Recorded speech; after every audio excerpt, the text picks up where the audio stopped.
Alright, today we're going to do a little follow-up. I've had about 10 hours of riding on it since I last checked the batteries.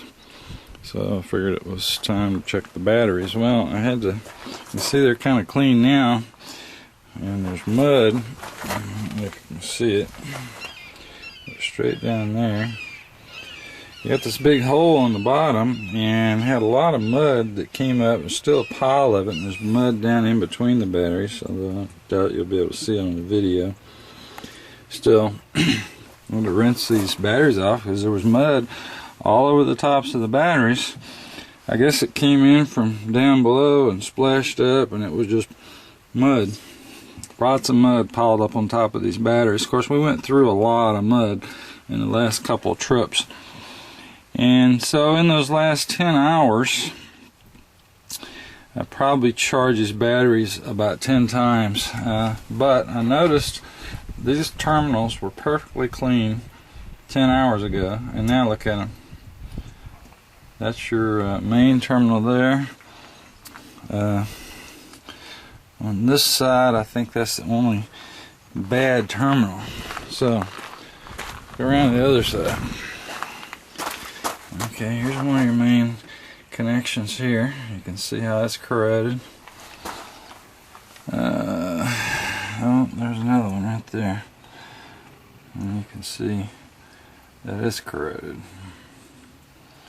on that front battery. So, just in 10 hours, these terminals, you can see the other ones just look pretty much perfect. And then I got 3 or 4 terminals that are all corroded up. Pretty bad. It's probably cut my range down some, but you can see that most of them, the terminals look fine. The other idea is that, you know, you're going to have to rinse some of this stuff off at times, and you got these connections in here, and I'm thinking that some of this stuff you probably need to go in and, I don't know, we'll have to silicone some of these connections or something. It doesn't seem like this is very waterproof. You've got a couple connections there, and I just think some of the stuff, in fact that rear one is coming apart. I can see it from here. So you can see it right there. It's actually coming apart a little bit.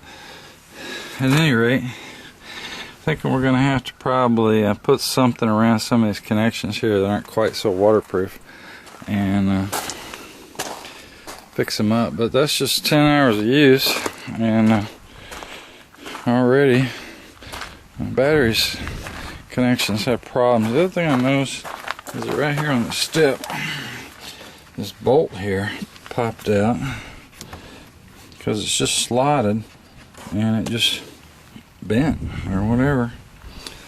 Probably shouldn't do that. I don't know if it really needs to be on there, but at any rate, it didn't do it on the other side, but it just did it here, getting in that, getting in and out, hitting it, and it bent that bolt.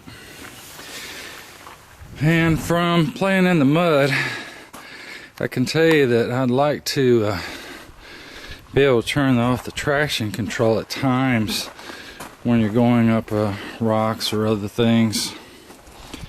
It would just be nice if you could, because it'll just stop if the tires slip too much, have a little bit too much traction. I don't know how it calculates it, but in the mud the tires just kind of keep going. But on the gravel and rock surfaces, there's times where it'll just kind of get stuck and it'll just shut down instead of letting the tires spin. The good thing is you can kind of climb over rocks, and that's great for most of the time. You could just walk over stuff that would, in a regular ATV or utility vehicle, you might spin the tires a lot trying to get up some of that loose gravel and stuff. So, just trying to get it cleaned up, ready for the next one. But getting these batteries, getting the water in these batteries, this is a time-consuming thing. They're kind of, I use a long funnel, which makes it easier. Man, I mean, you can just see mud, and I've already washed this, and there's still tons of mud down in there. So, you know, I guess it's good that you got all this airspace, but frankly, there's probably more here than we need this area right here.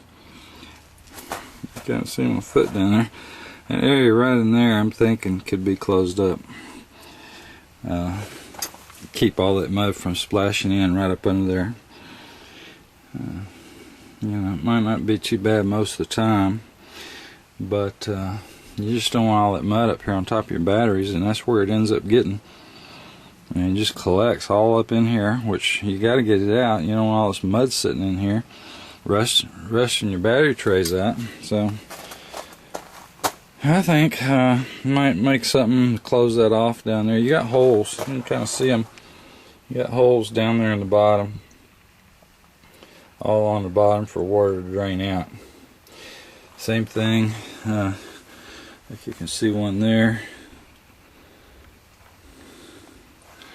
So you got holes all up underneath, and then there's a space between the batteries and the bottom. Actually, kind of hard to see on camera maybe, but between the bottom of the tray and the skid plate, I guess you call it, you got a couple of inches up under there, and then you got those big holes up in that bottom tray.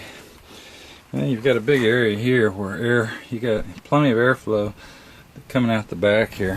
I just can't see it. We're really having to have these holes up here in the front.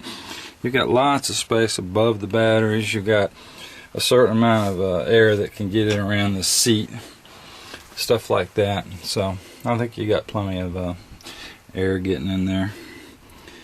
Having the mud fly up under and get up on your batteries, I don't think is a great thing. So at any rate, I guess we could look under the hood and see what kind of mud we got up under here. I haven't cleaned up under here,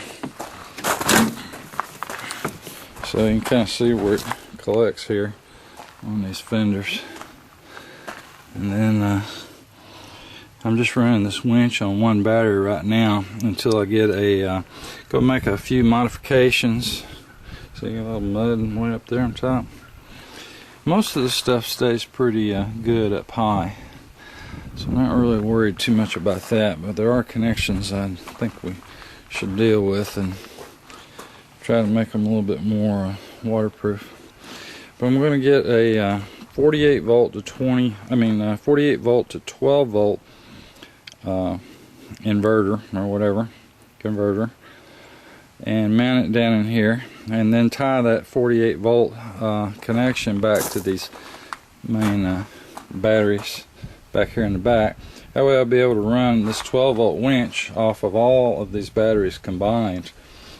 The other thing is I'm going to have a maybe a 3000 watt inverter, so I'll be able to use these batteries as a power 110 volt power with about 3000 watts maybe. I might do 1500 watts. I don't know what I'll do, but I'll mount something. So I'll have a converter 48 to 12, and then I'll have basically a 48 volt to 110 volt inverter combination mounted up in here. And then I'm also going to figure out how to make a input for like solar and wind power, so I can just plug into a windmill or solar panels and just charge it that way, so I can be completely off the grid with this thing. I mean, that was the whole idea to begin with. Not getting a whole lot of help from Polaris on that, but if I keep bugging them with emails, maybe somebody will write me back and give me some good ideas on how to accomplish all this. I think that's the way they should make it. They should at least make an option, you know, where you can plug in solar panels and charge off the grid kind of thing. I mean, that's the general idea. And an inverter, I mean, that would be a good option. You got all this battery power. Once it's charged up, why not be able to plug in a 110 volt connection somewhere and run some power tools or whatever you might need to do out in the woods. You know, enough battery there to do that. And the other thing is I'm not sure what they call it on cars. They've got an anti-rollback feature on some cars. So as you're going up steep hills, if you let off the gas, it won't go rolling backwards on you, which this thing will do. and that can be kind of dangerous at times.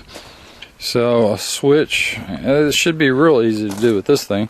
Being electric, you should just be able to switch something on the dash, and you've got anti-rollback, and when you're going up hills, then you can just continue climbing. If you let off, it shouldn't go rolling back down the hill, which is not a great thing.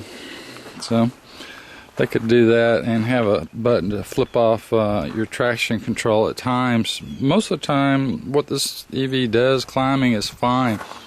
Sometimes when you're in mud or a combination of mud and gravel and things, it can get where it just stops because it loses traction. It doesn't want to spin the tires, which can be a good thing most of the time, but sometimes you want to be able to let the tires spin and slide around a little bit, maybe get a better line and keep going without having it stop. Once it stops, it's much harder to get moving than it is if you can just keep the tires spinning and, you know, going up hills.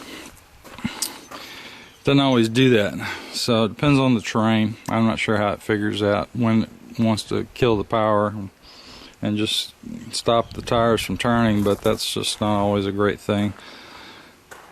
So yeah, you can see got a lot of mud collected in various places, especially in here on these hubs and around various areas, but it doesn't really look like it's much gets on the motor necessarily.